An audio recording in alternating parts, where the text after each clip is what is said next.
I've been up and down this road so many times I can't count them.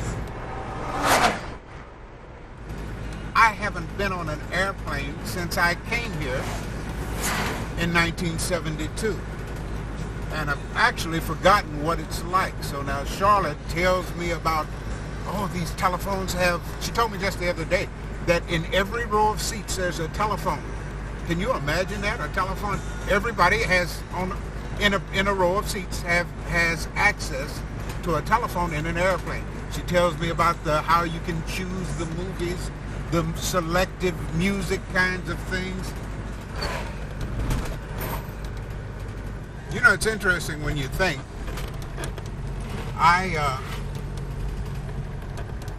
have lived longer in Africa than I physically lived in the United States. I'm 60 years old. I've been in Africa for 30 years. Boy, if someone told me that prior to coming out here, I would have thought they were crazy.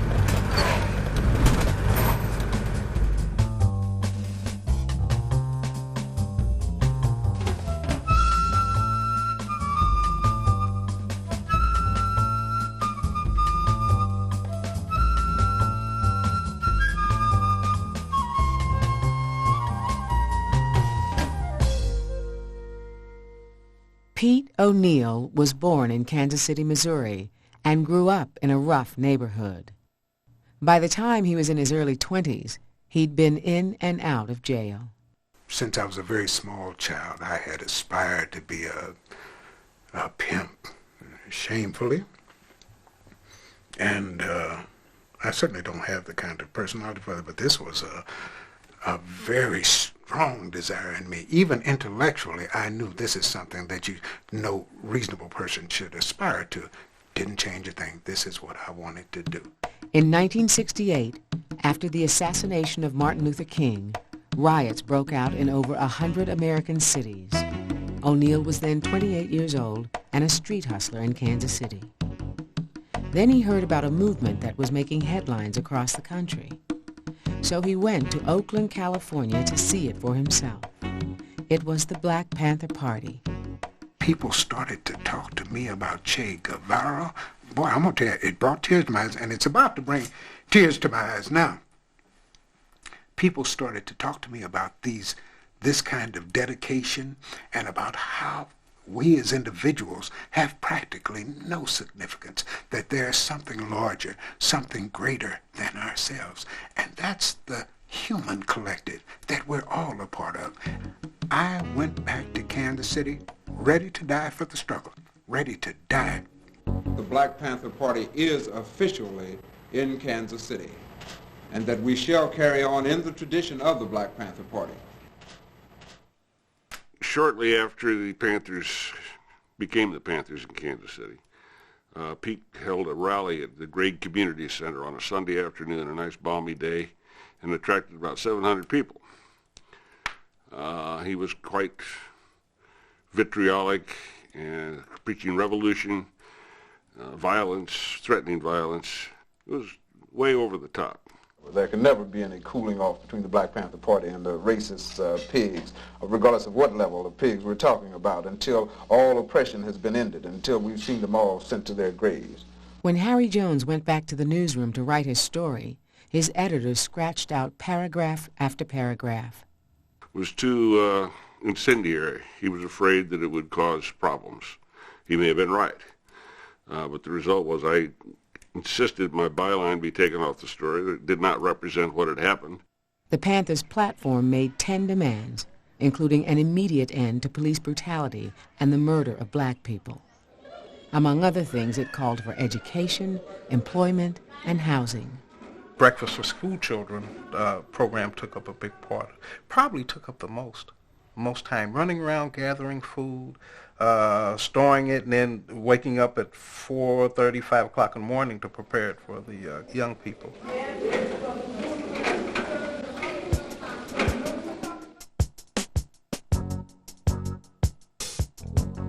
You had to have a pair of black slacks, powder blue shirt, the beret, and a black leather coat. Their shades, they always wore shades so that nobody could see their eyes. blue shirt, the black pants, the black leather jacket, and the Che Guevara beret, cocked at a very defiant tilt.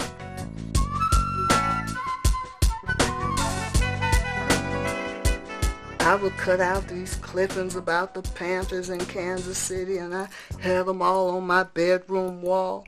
I had gotten a scholarship to go to a college in Austin, Texas, and I just said, that isn't what I want in my life at this time. I want to do community work, and I want to do it with the party. I did not like that young woman the moment I laid eyes on her.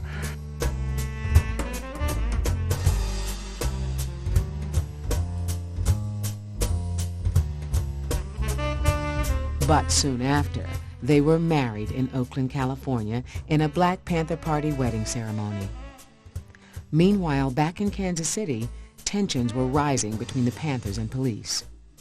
At night, we went on a community patrol of the police, and that's where we would follow the police here in Kansas City. At first, we were doing it armed, but that was leading to some situations that would not have been beneficial to anyone. But we would very definitely pick the nearest policeman and start following him. And if you want your life to get real exciting, try that sometime. Start following the police around. We wanted what we referred to as heightened contradictions. The more repressive things came, the easier we felt it became to revolutionize the masses. So we wanted confrontations. The target of O'Neill's war was Police Chief Clarence Kelly, who would later become director of the FBI. O'Neill accused him of selling confiscated weapons to white supremacist groups. Chief Kelly was literally afraid of Pete O'Neill. I mean, he had bodyguards. He took precautions. And I don't blame him. If I'd been a policeman, I would have hated Pete O'Neill too. And so as a result, Pete had every reason in the world to be fearful that the police were going to get him. On October 12, 1969, O'Neill disrupted a Washington, D.C. Senate hearing into charges involving Kelly. We have documented affidavits in this briefcase. Sir. Requesting the opportunity to present this to this committee at this time. Sir. That the American people have a right to know. Less than 3 weeks later, O'Neill was arrested. He was standing in front of Panther headquarters when he was surrounded by federal agents and Kansas City police. These were the kinds that would do you like this, pow, pow, pow, and they were making remarks like, well, say goodbye to Pete, and this kind of thing.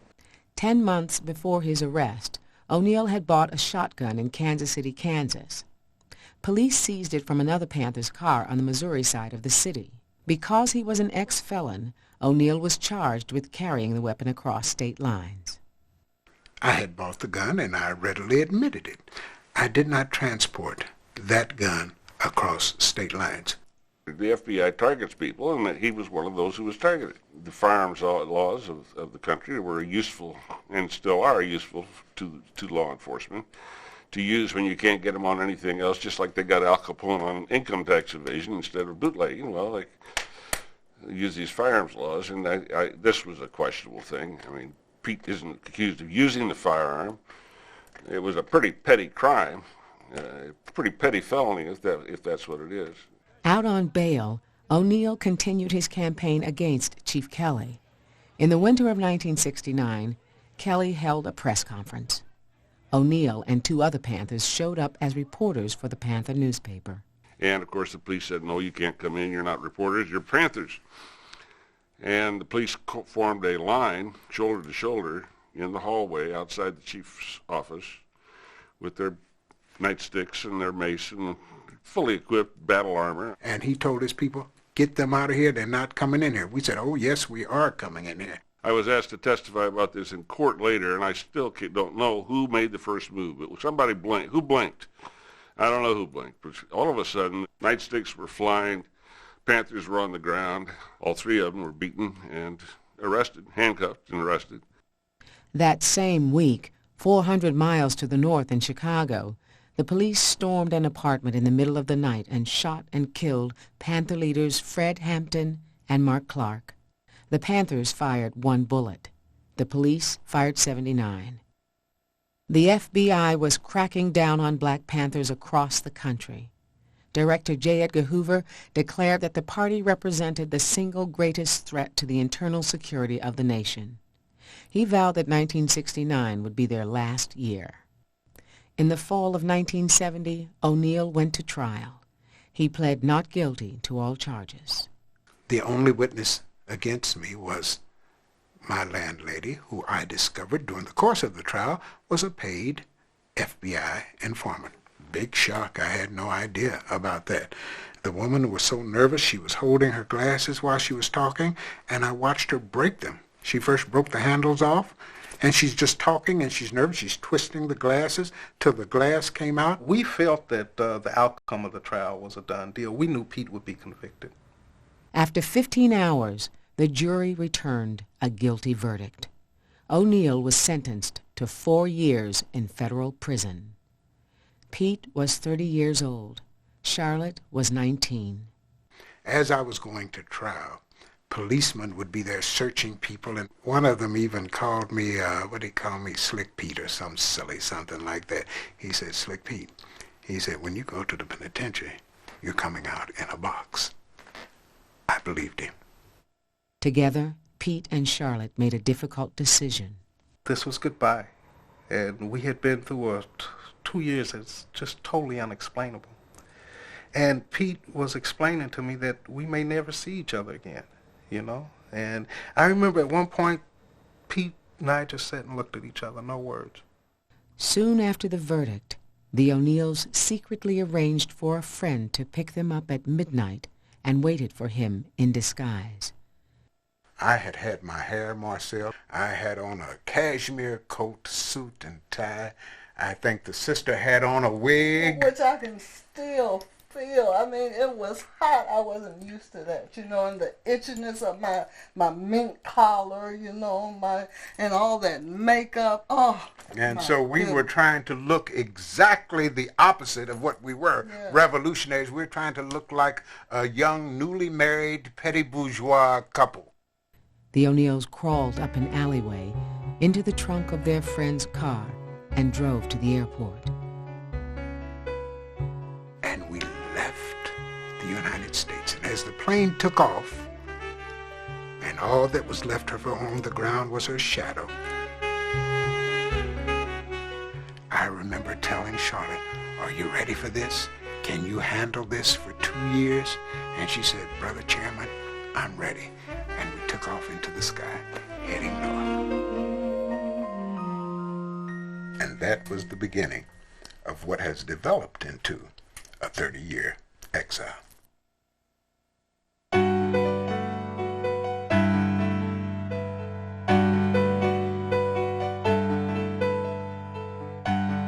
You know, of course it was a hurtful thing knowing that I wasn't going to see my mother. I mean, we're very close. But revolutionary duty to us in those days, and even now, it outweighs all that other. We were posing as a photojournalist, and my passport name was Norman Pickett. Charlotte's name was Dorothy Faye Hunt, newlyweds. And so I'm meeting people in the hotel, and they said, oh, how are you, Mr. Oh, yes, I'm quite well. How are you, sir? They said, and what do you do, sir? I said, photojournalist. I said, did you see my piece in Life magazine? Perhaps look. Oh, you didn't? A very nice piece. I did that on Cuba, and I'm trying to stretch it. Oh, really? And Charlotte would come, don't exaggerate too much now, you know.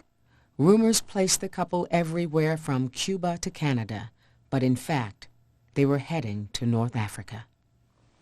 I didn't know exactly where he went, and he worried me, and I said, I couldn't sleep at night. I said, I don't know where he is. I said, but I'm going to figure this out. And when I got out of the cab going there and they opened the gates, Eldridge Cleaver came out and said, yeah, what can I do for you? I said, man, I'm Pete O'Neill. And he looked at me for a moment, and I said, oh, here we go now. He said, where in the world have you been? I said, what are you talking about? Man, we've been waiting for you for over a month. I said, what do you mean, waiting for me? He said, man, your mother has written us about 20 letters. He said, let me show you. In one, she's saying, I know, the boy didn't tell me, but I know he's going to try to get there. The O'Neills had traveled to Algeria using fake passports given to them by New York communists.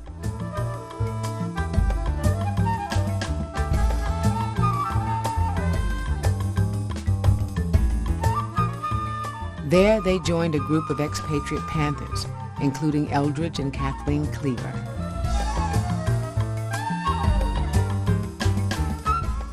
O'Neill soon replaced Cleaver as head of the International Panthers.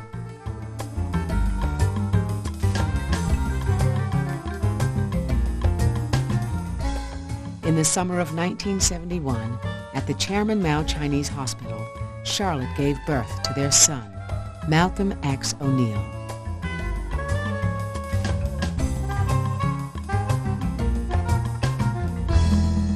But soon, the Panthers became a political problem for Algeria and were forced to leave.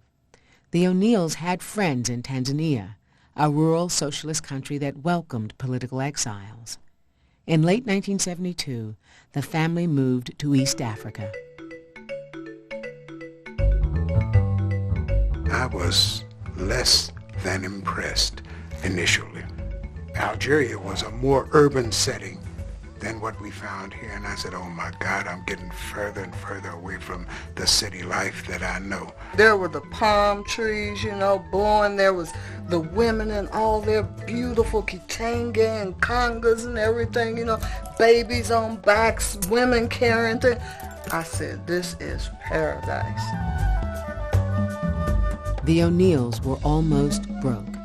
In a tiny village at the foot of Mount Meru, they began teaching themselves to farm. This was a dense jungle. We came here with our children who were very small. Everyone had a machete. We got out here and we started chopping and cutting and clearing and building.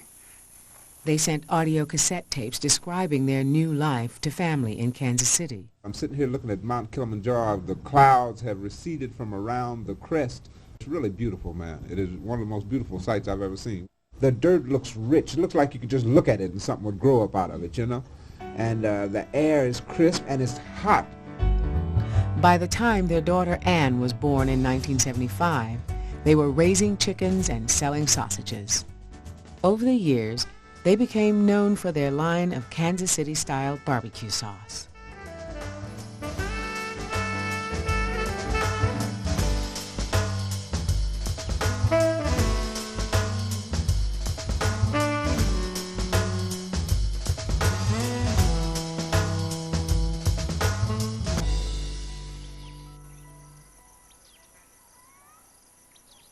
The Black Panther Party taught me, first of all, that you must continuously strive for the betterment of the people.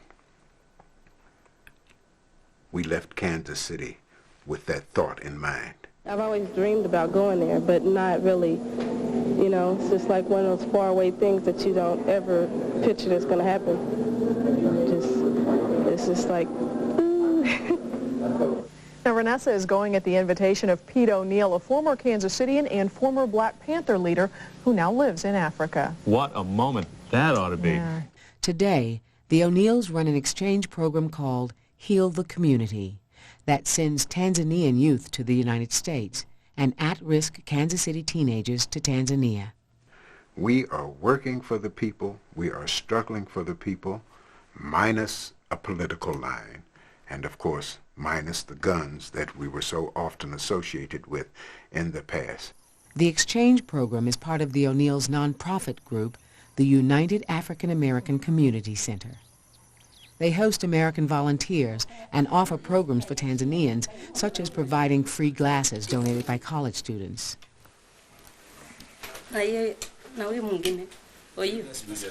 There's a really high level of consciousness in Kansas City about the activities and development of the country of Tanzania. That occurred because of Pete and Charlotte O'Neill. Yeah. Thank you very much.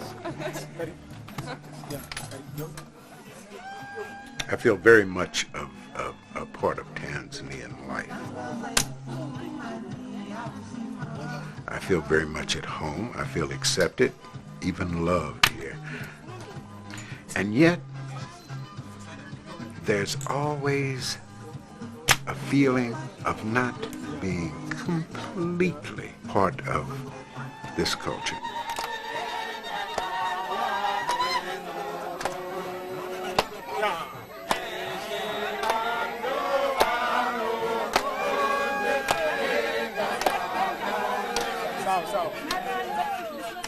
I love this country. I would not want to permanently live anywhere else. And yet, and still, having said that, I know I am of a different tribe. I am tribally an African American. If O'Neill were to set foot on American soil, he'd be facing up to 15 years in prison.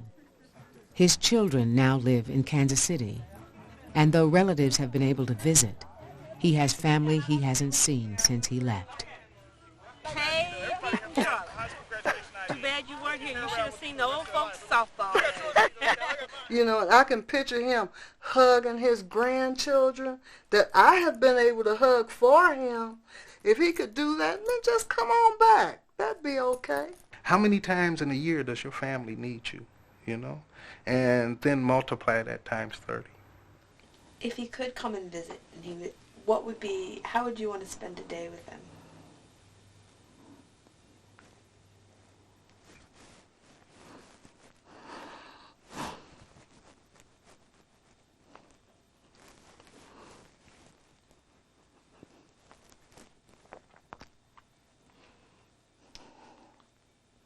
Hard to answer.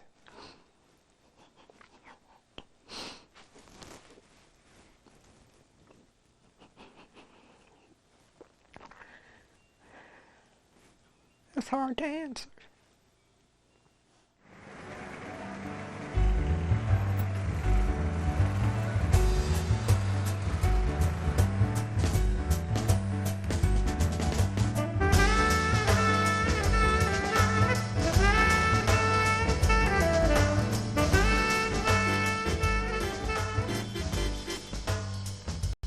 Mama Samora, iko wapi ye?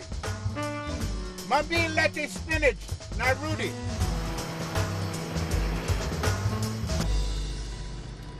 After 30 years as a fugitive, O'Neill is fighting in federal court to have his 1970 conviction thrown out. A human rights lawyer has taken his case and argues that there were constitutional violations during his trial. I would love to see him come back and stay a free man. However, he was convicted of a crime, and he fled. There are also those who will say, well, you were involved in this kind of thing, and this is the result, and you're just going to have to live with it. Well, that very well may be the case, and I may or may not be successful in my efforts to have my conviction thrown out. But whether I personally am successful or not is not the point.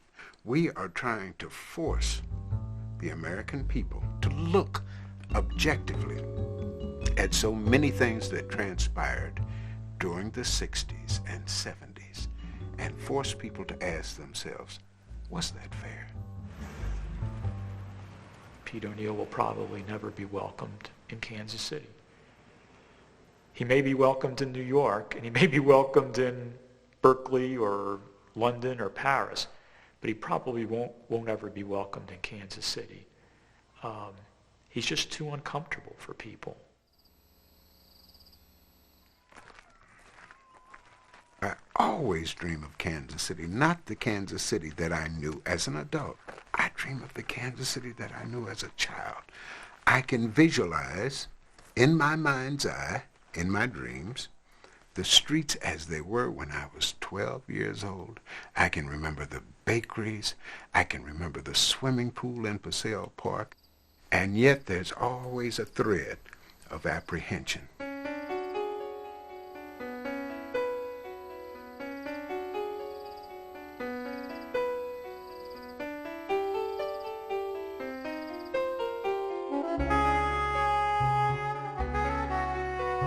in my heart of hearts, I think I'll only visit Kansas City again in my dreams.